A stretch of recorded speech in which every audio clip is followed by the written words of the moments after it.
Can Barca really defeat Real Madrid in the final? In this video, I will break down exactly how by analyzing key weaknesses in Real Madrid's setup and how Barca can use their own strength to exploit them. But Barca fans, we can't get overconfident. Many consider Barca favorites, but history shows us that's exactly when Real Madrid become most dangerous. I also have what might be an unpopular opinion towards the end of the video, so stay here with me. Now, let's get straight into it.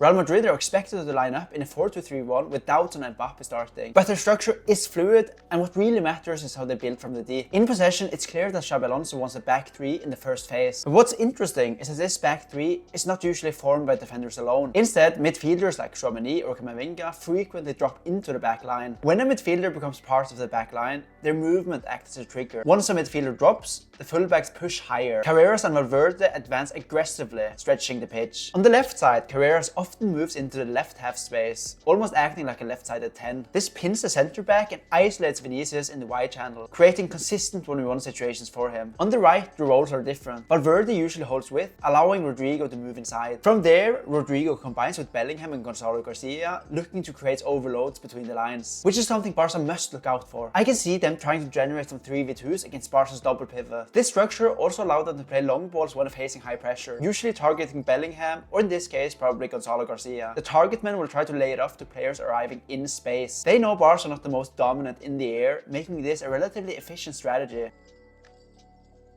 Out of possession, Real Madrid switch in what they are doing. They can press high and go man-to-man, but they're also comfortable dropping into a deeper structure. What we see most consistently, however, is a 4-4-2 defensive shape, but responsibilities rotate. Sometimes Vinicius drops into the midfield 4, while Bellingham pushes up as a second striker. At other times, Vinicius stays high and Bellingham becomes part of the midfield. Now, this is actually where problems start to appear. Bellingham is extremely aggressive without the ball. He wants to step out, press forward, and win possession. The issue is that the others don't always follow his lead. Players like Vinicius and Mbappe can sometimes be very passive defensively. When that happens, Real Madrid's block is stretched, gaps open between the midfielders, distances become too large, and opponents are given space to combine through the middle. This is something Barca can build on.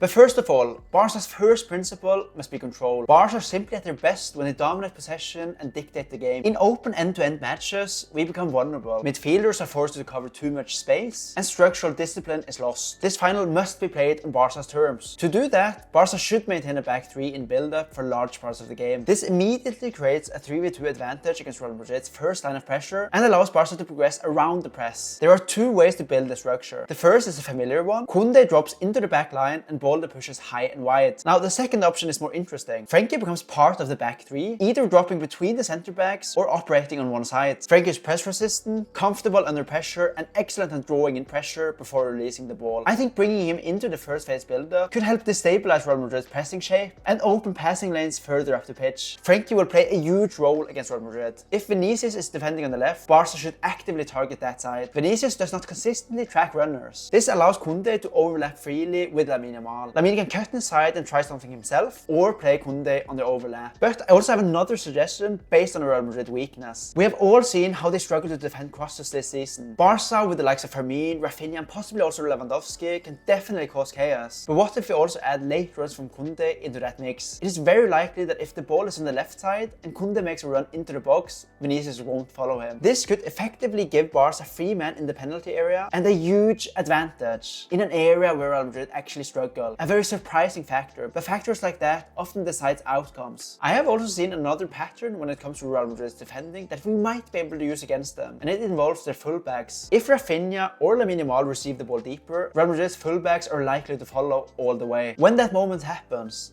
Barca must play the ball inside, into the number 10 or the striker. At the same time, Barca's fullback on that side launches forward and attacks the space. Why? Well, Real Madrid's fullbacks have left a lot of space open. This pattern is especially effective on the ball this side, given its extreme pace. I think this could be a very deliberate and effective strategy to get through. My unpopular opinion is that Lewandowski should start instead of Ferran Torres. This is because of his hold-up play, ability to bring teammates into the game, and box presence. Try to set him up against Asensio in the box. Later on in the game, Fran can be added. Tactically, this makes sense. In fact, if we have a lead, I would introduce both Rashford and Ferran Torres, because they know how to punish space. They could be the perfect response to a game state like that. If we concede and need a goal, a player like Dani Olmo could be a game changer due to his close control and ability to work in small spaces. Very eager to hear what you think. I actually expect Barca to concede, so it will probably be a lot about outscoring Real Madrid and making the right changes at the right time. Drop a comment in the comment section sharing your thoughts.